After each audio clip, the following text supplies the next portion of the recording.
Hello दोस्तों, आपके अपने YouTube चैनल पर बहुत बहुत स्वागत है। और आज मैं आपको जो पढ़ाने वाला हूँ वो बहुत बहुत बहुत ही इम्पोर्टेंट पार्ट होने वाला है, क्योंकि आपको पैनल पर दिख रहा है कि आज मैं लेके आया हूँ आपको ऐसी सीरीज जो आपको एग्जाम में बहुत हेल्प करेगी कि पीछे जो भर्तियां गई है उस भर्तियों में कैसे कैसे सवाल पूछे गए, आपकी भर्ती का लेवल क्या रहेगा। एक जैसे मैं एक टीचर हूँ, अगर मैं आपको बताता हूँ कि ये सवाल आपके आ सकता है नहीं आ सकता, लेकिन आप इसको और अच्छे से कंपेयर कर सकते हो पुरानी भर्ती में आए हुए सवाल से।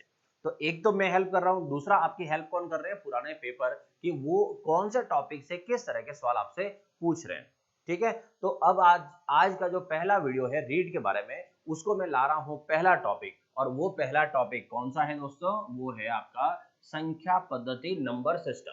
अच्छा, जो बच्चे रीट का एग्जाम नहीं दे रहे थे, आप ये मत समझना कि आपके एग्जाम मतलब आपके काम का वीडियो नहीं है। ये नंबर सिस्टम टॉपिक है, नंबर सिस्टम टॉपिक में पढ़ा रहा हूँ और इस एग्जाम में आए हुए क्वेश्चन पढ़ा रहा हूँ, तो एग्जाम में आए हुए सवाल ही पढ़ा रहा हूँ। जिससे क्या होगा कि नंबर सिस्टम के अंदर जो जो टॉपिक है, छोटे मोटे जो भी टॉपिक होंगे, उन सब के सवाल एग्जाम में आए होंगे, तो मैं सारे सवाल कराऊंगा, तो आपका पूरा टॉपिक कवर हो जाएगा नंबर सिस्टम का। बात समझ में आ गई आपको? तो अब स्टार्ट करता हूं मैं पहला सवाल कि उन्होंने सवाल क्या पूछा था। और सवाल जो है उसमें मैंने ईयर भी लिखवाए हैं कि ईयर के कौन से वर्ष में ये सवाल पूछा गया था। तो उससे एक आइडिया ये भी रहता है कि अभी लेटेस्ट सालों जो गए हैं पिछले साल, उनमें कौन सा सवाल आया था और पहले जो भर्तियां हुई थी उनमें कौन सा सवाल आया था। क्लियर? शुरू करता हूं मैं। पहला सवाल देखो, तो रीट 2021 जो सितंबर में एग्जाम गया था उसमें पूछा गया सवाल। तो दे रखा है 60321045 में 3, 4 तथा 5 के स्थानीय मानों का गुणनफल बताओ। तो स्थानीय मान निकालो और उनका गुणनफल करो। तो कौन कौन पूछा है? 4, 3, 4 और 5 ये नंबर पूछा है। स्थानीय मान लेना है तो यहां पर अपन क्या करेंगे, 5 का 5 लेते हैं। स्थानीय मान में हमेशा आपको क्या बोला है, जो नंबर आ जाए वो नंबर लिख दो और उसके पीछे जो आ जाए उसको जीरो डाल दो। अब यहां से आता है तो 3, ये 3 आ गया और पीछे कितनी जीरो, तो देखो 1 2 3 4 5, कितने अंक आ रहे हैं, 5 अंक आ रहे हैं, तो जीरो भी कितनी लगने वाली दोस्तों, 5 लगेगी। ये 5 जीरो हो गई। अब पूछा है सबका गुणनफल करो। कभी भी गुणनफल गुणा करना हो तो जीरो को तो आप लिखो ही मत, जीरो को तो अपन बाद में लिखेंगे, पहले सिर्फ नंबर नंबर का गुणा कर लिया करो। तो सिर्फ नंबर नंबर का गुणा कर लो। तो नंबर देखो 5, 5 इंटू 4 20 और 20 इंटू 3 20 इंटू 3 कितना हो गया, 60।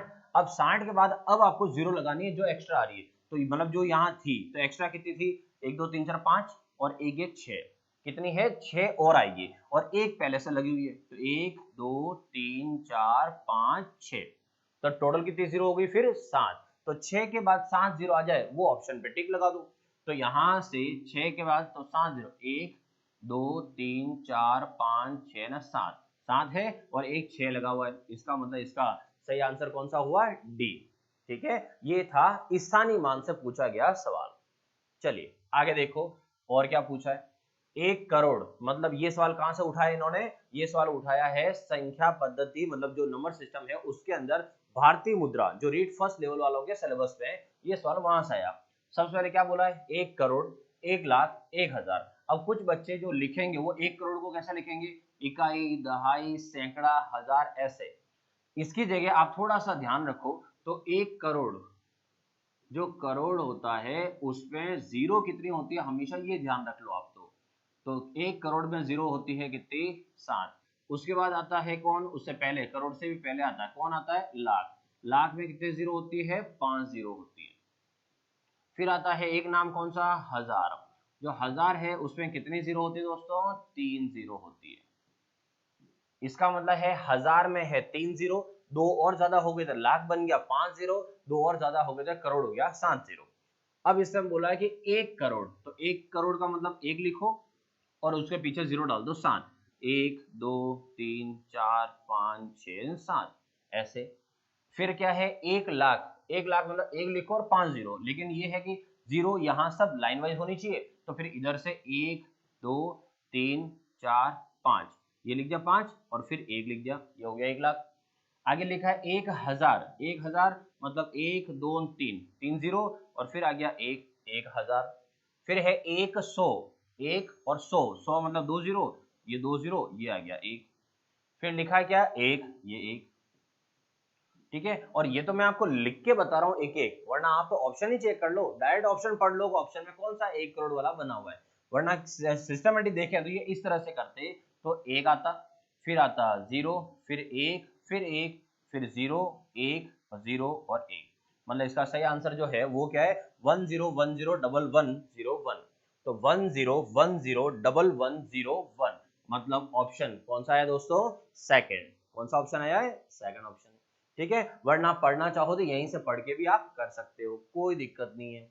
चलो नेक्स्ट सवाल देखते हैं। अगला सवाल दिया है 3, 1, P और 5, 3 का गुणज है। 3 का गुणज मतलब 3 का मल्टीपल है, और कोई भी नंबर अगर 3 से गुणा हुआ वाला नंबर है तो उसका मतलब है कि उसमें 3 का भाग जाएगा। तो ये सवाल कहां से पूछा गया है, भाग के नियम से, ठीक है। तो भाग के नियम से पूछा है कि इसमें 3 का भाग जा रहा है, गुणज मतलब भाग जा रहा है, तो P दहाई का अंक है, तो P का अधिकतम मान कितना होगा, तो P की मैक्सिमम वैल्यू कितनी हो सकती है। तो दोस्तों कुछ समय पहले मैंने भाग के नियम सिखाए थे, और भाग के नियम में मैंने सिखाया था कि भाग के नियम ये कहता है कि नंबर को अंक जो है उस अंकों को जोड़ा करो। लेकिन मैंने आपको एक जुगाड़ सिखाया था, कभी भी 3 का भाग लगाओ तो जहां जहां 3 का भाग जा रहा है उसे जोड़ो मत, उसे हटा दो, जोड़ो ही मत। अब कौन आया 1 और 5, 1 प्लस 5 कितना होता है 6 होता है, 3 का भाग 6 में जाता है, हटा दो, जोड़ो मत, हटा दो। अब कौन बचा, ओनली P बचा है। तो इसका मतलब P एक ऐसा नंबर लेके आओ कि 3 का भाग जाए, और वो भी कौन सा नंबर लाओ, मैक्सिमम, बड़े से बड़ा नंबर, लेकिन वो एक अंक वाला होना चाहिए। तो 3 का भाग जाए वो एक अंक वाला सबसे बड़ा नंबर क्या होता है दोस्तों, 9। 3, 6, 9, तो कौन सा होगा, 9 सबसे बड़ा होगा। तो इसका आंसर यहां से कौन सा आ जाएगा, 9 वाला आ जाएगा। क्लियर। और सवाल देखो पुरानी भर्तियों के सवाल है, तो आप जो लोग रीट की तैयारी कर रहे हो या जो नहीं कर रहे हो, आपका आंसर मेरे से पहले आना चाहिए, ताकि आपको ये लगे कि हाँ अभी जो भर्तियां गई है अगर उसके सवाल ऐसे आए हैं तो हमें ऐसे सवाल आते हैं, और अपने आप में कॉन्फिडेंस जगाओ कि हाँ मेरी तैयारी अच्छी चल रही है, ठीक है। चलो आगे बढ़ो। आगे है 2 अंकों की सबसे बड़ी व सबसे छोटी अभाज्य संख्या में अंतर कितना है। तो 2 अंकों की सबसे बड़ी, 2 अंकों की सबसे बड़ी अभाज्य संख्या दोस्तों कितनी होती है, 97 होती है। और 2 अंकों की सबसे छोटी, तो 2 अंकों की सबसे छोटी स्टार्ट होती है 11 से। तो अभाज्य संख्याएं जो है वो अभाज्य संख्याएं वैसे 1 से 100 के बीच जो होती है, वो 1 से 100 के बीच सबसे छोटी होती है कौन सी, 2, और सबसे बड़ी कौन सी होती है 97। लेकिन पूछा है 2 अंकों की, 2 अंकों की सबसे छोटी होती है 11।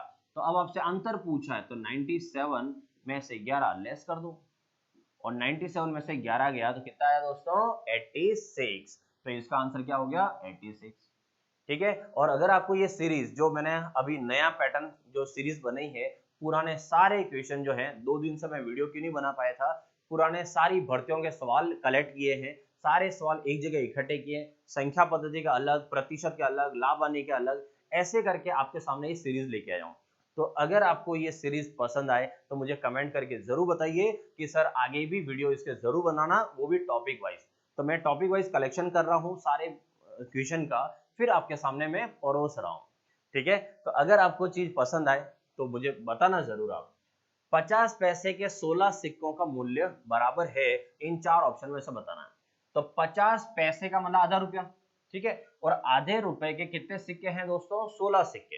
अब आधा रुपए का 16 सिक्के, 1 रुपया बनाना हो तो कितने सिक्के चाहिए, 2। तो 1 रुपए बनाने के लिए 2 सिक्के चाहिए, तो 16 सिक्कों से कितने रुपए बन गए, 8 रुपए। तो 50 पैसे के 16 सिक्के से बन गए हैं 8 रुपए। अब ये कह रहा है कि किसके बराबर, मतलब ये 4 ऑप्शन दिए, इन 4 ऑप्शन में 8 रुपए किससे बन रहे हैं, बस ये निकालना है।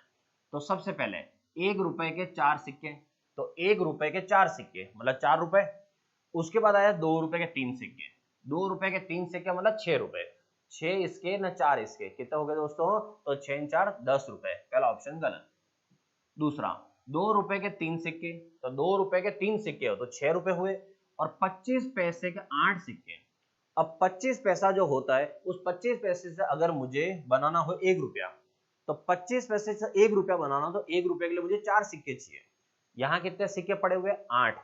तो 4 सिक्कों से 1 रुपया और 4 सिक्कों से 1 रुपया, मतलब 25 पैसे के 8 सिक्कों से बन गए 2 रुपए, और 2 रुपए के 3 सिक्के मतलब हो गए 6 रुपए। 6 रुपए ये ना, 2 रुपए ये, 6 और 2 कितना हो गया दोस्तों, 8 रुपए हो गया 8, तो 8 आंसर अपना आ गया। तो इसका मतलब है ऑप्शन कौन सा सही था, सेकंड वाला बिल्कुल सही था।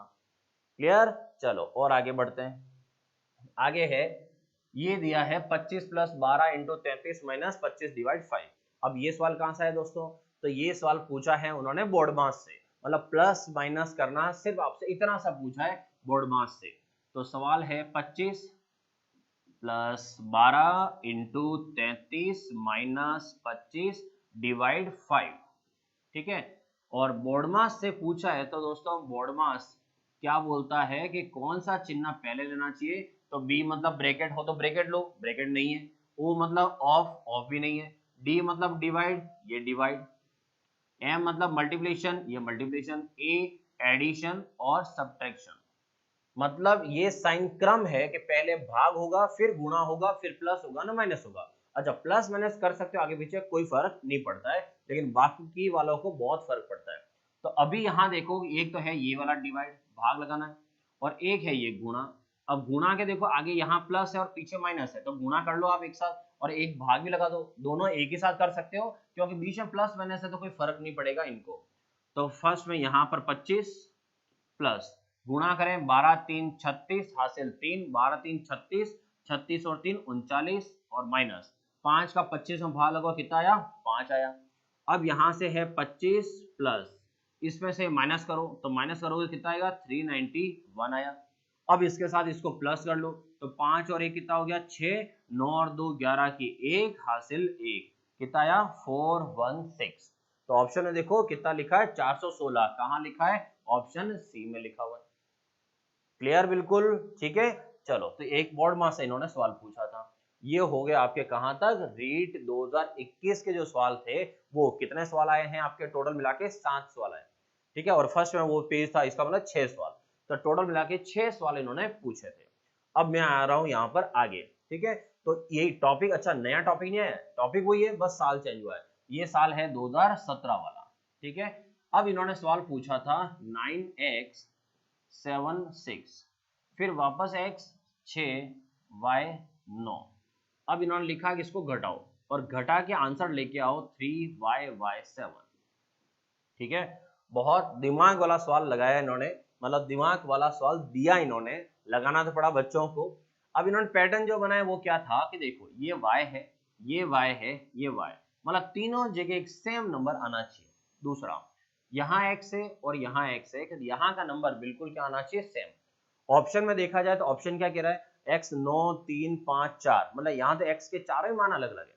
y देखो 3 9 8 8, मतलब 8 दो जगह आ रहा है और 3 और 9 आ रहा है। अब अपन आते हैं, चलो अपन सॉल्व करके लाते हैं कि क्या क्या कंडीशन पॉसिबल है, पहले उसकी बात कर लेते हैं। लास्ट नंबर में 7 लाना है, तो ये 6 है या 9 है, तो 6 में से 9 नहीं जाएगा तो एक हासिल आएगा आएगा, तो 16 में से 9 जाएगा, तो 16 में से 9 गया, कितना आ गया, 7। ये तो बिल्कुल सही दे रखा है। अब यहाँ का नंबर लिखना है, तो मैं यहाँ पर x और y नहीं लिख रहा हूँ, डायरेक्ट नंबर लिखता हूँ ताकि अपन नंबर लिख सकें। 7 6, इसको छोड़ देते हैं, इसके नीचे यहाँ 6 लिखा हुआ है, इसको छोड़ देते हैं, यहाँ 9, फिर यहाँ है 7, और फर्स्ट में आना चाहिए 3। क्लियर, चलो अब एक चीज तो यहाँ से डायरेक्ट ही पता चल रही है, x का जो मान है ना, वो x का मान अगर आपको यहाँ 3 लाना है, अगर माना कि 3 में यहाँ 3 लाना 9 में से, तो या तो यहाँ 6 हो जाए, और अगर ये आगे किसी को हासिल दे दे कोई नंबर, अगर उधर हासिल देगा तो कितना देगा, एक ही देगा, तो यहाँ पर 8 बच सकता है, और 8 में से अगर 3 लाना तो यहाँ पर 5 हो सकता है, तो x का मान 5 या 6 ही संभव है। बात समझे, जो नहीं समझे वो वापस समझना। मैं कह रहा हूं कि अगर ये हासिल आगे नहीं देता है तो 9 में से 3 लाना है, तो इसका मतलब है यहाँ पर कितना लिखा जाए, 6 हो सकता है। अगर माना कि मैं सोचूं कि अगर ये उधर हासिल दे दे एक, तो यहाँ 8 बचेगा, और 8 में से 3 रखना है, तो इसका मतलब यहाँ कितना आ सकता है, 5। तो x का मान तो 5 या 6 ही संभव है, इसके अलावा पॉसिबल ही नहीं है, दूसरा आ ही नहीं सकता। तो 5 या 6 वाला कोई ऑप्शन है क्या, तो x में 5 या 6 तो नहीं है, 5 है, 5 है, हो गया अपना काम। तो 5 अगर x का मान है तो हो गया आपका काम। अब देखो यहाँ फालतू का इतना टाइम वेस्ट करने की जरूरत ही नहीं है, कैसे, सीधा ऑप्शन में रखो, आपको आइडिया लग जाएगा कैसे क्या हुआ है। चलिए तो मैं कराता हूं उस वाले ऑप्शन से। y का मान कितना 8, ये 8, ये 8, ये 8, तीनों जगह y रख दिया।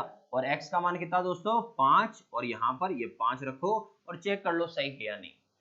6 में से 9 नहीं है तो इधर से हासिल गया, कितना हुआ 16, 16 में से 9 गया कितना आएगा 7।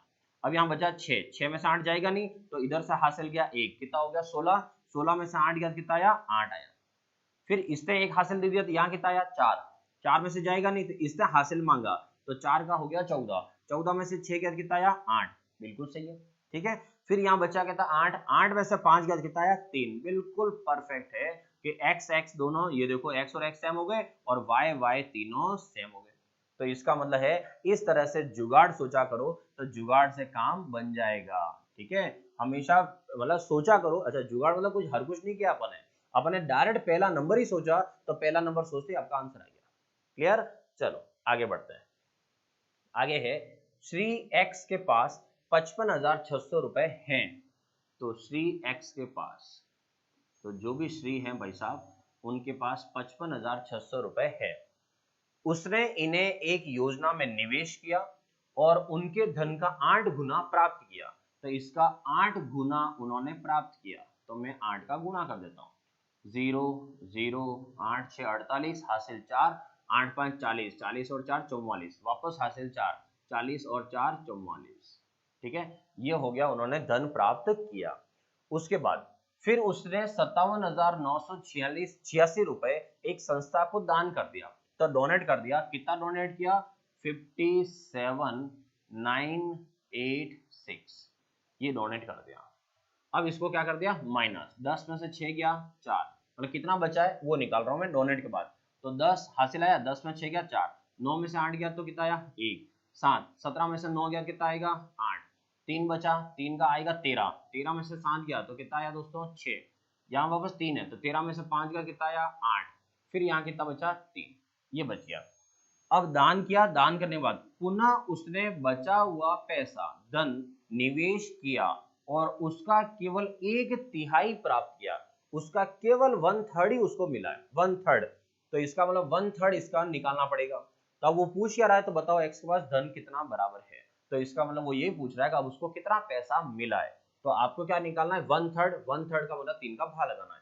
तो इस पे लगाना है अपन को 3 का भाग और बताना है कि 3 का भाग लगाने पर आंसर क्या आएगा। चलो तो शुरू करते हैं। 3 का भाग, 3 का भाग 1 3, फिर आया ऊपर से 8 2, ये हो गया 6, फिर आया 2 और 6, फिर आता 8 3 24, ये 24, फिर आया 2 और ऊपर से 8, फिर गया 9 बार तो यहाँ कितना आया 9 27, कितना रहा 1, ऊपर से आया 1 और ये कितना हुआ 3 3 9, फिर आया 2 और ऊपर से आया 4, तो ये हो गया कितनी बार 8 और 24 से 24 खत्म। मतलब उसके पास अब कितना पैसा है तो 128938, 128938 ऑप्शन देखो 128938 सबसे पहले ही पहला ऑप्शन वही है 128 और 938। ठीक है, कैलकुलेशन बेस पे सवाल दिया उन्होंने कि बच्चे थोड़ा गुणा और भाग करेंगे, बाकी है कुछ सवाल में ऐसा कुछ तंत्र मंत्र नहीं था, सवाल सीधा सा। अब आते हैं आगे, रेट 2017 में पूछा इन्होंने, तो ये आया सवाल वापस इन्होंने कहां से पूछा, स्थानीय मान 17065,809 में 7 6 और 9 के स्थानीय मानों का योग ज्ञात करो। तो स्थानीय मान 7 6 9, 7 ये 6 ये 9 ये, इनके स्थानीय मान का योग करना है। तो 9 का जो स्थानीय मान होता है वो क्या होता है 9 होगा। 6 का स्थानीय मान, तो 6 का स्थानीय मान का मतलब है 6 का 6, और पीछे जो नंबर है वो पीछे नंबर क्या कर लो 0 0 डाल दो। ठीक है, उसके बाद 7 7 है तो 7 ये रहा, और इसके जितने नंबर आ रहे हैं पीछे उन सबको क्या बना दो 0 0 0 बना दो, ये हो गया। अब वो बोल रहा है कि स्थानीय मानों का योग ज्ञात करो, योग ज्ञात करो मतलब इन्हें जोड़ के बता दो। तो लास्ट में आया 9, फिर 0 0 0 6 0 7, ये हो गया। इसका मतलब इसका आंसर क्या आया 7060009। ठीक है, आप चाहो तो इस सवाल को ऐसे नहीं करते ना, तो मैं आपको एक दूसरा तरीका और बताता हूं।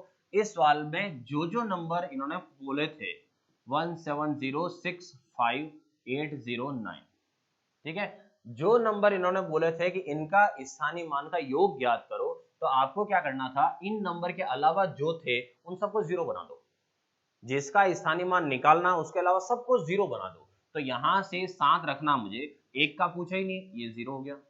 फिर यहां से और कौन सा पूछा, 6 पूछा है, और कौन सा, तो मैं टिक कर देता हूं, ये वाले आपको पूछे थे। इसके अलावा जो है उन सबको जीरो बना दो। ये आपका आंसर यही था 70600, एक आगे वाला 0 और 9, यही था। तो इसलिए जब भी किसी का स्थानीय मान का योग पूछे, क्या पूछा दोस्तों, योग पूछे, तो क्या करना, जो नंबर दिया है उसको रखना और बाकी सबको जीरो कर देना। लेकिन अगर एक ही नंबर 2-3 जगह हो तो भी आप वहां से कर सकते हो, अलग चाहो तो लिख सकते हो, अलग तो ये रहा, और एक ही जगह लिखा है तो आप एक साथ ऐसे कर सकते हो। आगे बढ़ते हैं। अब इसका आंसर, अच्छा आंसर देख लो कौन सा है, 70600। तो 70 और 6000, ये वाला ऑप्शन कौन सा, सी। अगर आपको ये सीरीज पसंद आए तो आप मुझे कमेंट करके जरूर बताइए कि हाँ सर ये सीरीज को कंटिन्यू करना, ताकि मैं आपको कंटिन्यू पढ़ा सकूं। ठीक है, मिलता हूं कल सेम 9 बजे। वीडियो को शेयर करना मत भूलना और एक लाइक का बटन जरूर दबा देना। ठीक है, तब तक जय हिंद।